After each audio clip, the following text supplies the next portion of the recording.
اللہ انسان کو اسی چیز میں آزماتا ہے جس میں وہ سب سے زیادہ مضبوط اور سٹرونگ ہو، وہاں سے توڑتا ہے جہاں سے ٹوٹنے کا گمان تک نہ ہو، وہاں گراتا ہے جہاں ہم کبھی سوچ بھی نہیں سکتے، اور پھر اگر صبر و شکر سے ہم اس کی مدد طلب کریں تو وہ بے حد نوازتا ہے۔ جتنی بڑی آزمائش ہوتی ہے نا، اتنا بڑا اجر بھی ملتا ہے۔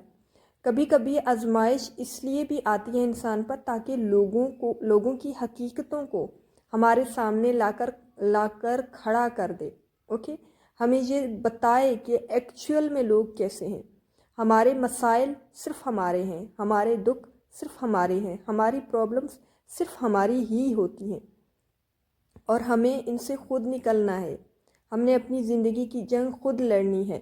لوگوں کو کوئی فرق نہیں پڑتا، وقتی ہمدردی کے بعد سب لوگ بھول جاتے ہیں، لیکن اللہ ہمیں نہیں بھولتا، کیونکہ اس کی محبت خالص ہے نا، کوئی غرض نہیں ہے اس میں، کوئی مطلب نہیں ہے اس میں، اور یہ بھی بتاتا ہے کہ کبھی کچھ ہماری سوچ کے برعکس ہو بھی جائے نا تو دنیا ویسے ہی چلتی ہے، وقت کبھی نہیں تھمتا، بس انسان میں چیزیں فیس کرنے کا حوصلہ پیدا ہو جاتا ہے، اور پھر کبھی کبھی چھوٹی چھوٹی مصیبتیں بڑے بڑے مسائل کو ٹالتی ہیں۔ انسان کو بس اللہ پر توکل اور بھروسہ ہونا چاہیے۔ مکی دور کے بعد مدنی دور بھی ضرور آتا ہے، مشکل کے بعد آسانی ضرور آتی ہے، ناکامی کے بعد بڑی بڑی کامیابیاں بھی ملتی ہیں، دکھ کے بعد خوشیاں بھی آتی ہیں، بس اللہ کی حکمتوں کا انتظار کرنا پڑتا ہے۔ لیکن پتہ ہے ہمارا پرابلم کیا ہے؟ ہم تب خدا سے رجوع کرتے ہیں جب دنیا ہمیں رد کر چکی ہوتی ہے۔ تمام دروازوں سے دھتکارے جانے کے بعد ہم خدا کے در پر دستک دیتے ہیں۔ خدا ہمیشہ ہمارا سیکنڈ آپشن کیوں ہوتا ہے؟ ہماری اولین ترجیح ہمیشہ دنیا ہوتی ہے نا، اور حیرت کی بات ہے کہ ہم اس پر ذرا بھی شرمندہ نہیں ہوتے۔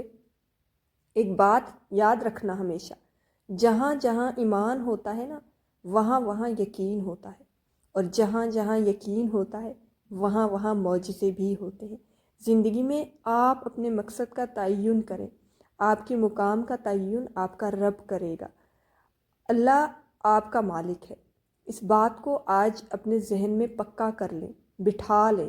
اللہ سے لڑائی چھوڑ دیں، آپ کی زندگی اس کی مرضی سے گزرے گی، وہ فیصلہ کرے گا کہ آپ کے ساتھ کیا ہوتا ہے، آپ نے زندگی میں کس کس عزیز شخص کو کب کب کھونا ہے، کس نے مرنا ہے اور کس نے آپ کو دھوکہ دینا ہے، یہ سارے فیصلے اللہ کرتا ہے۔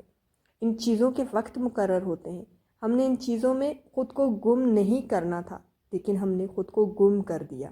ہم نے اللہ کی مرضی کے آگے سر جھکا کے کہنا تھا کہ ہم نے سنا اور ہم نے اطاعت کی۔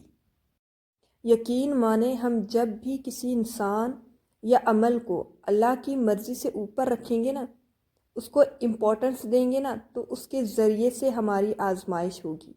جب ہم اللہ کی مرضی کو سب سے اوپر رکھیں گے، اللہ کی مرضی کو امپورٹنس دیں گے، تو پھر اللہ تعالیٰ ہمارا سب سے بڑا سپورٹ سسٹم بن جائے گا۔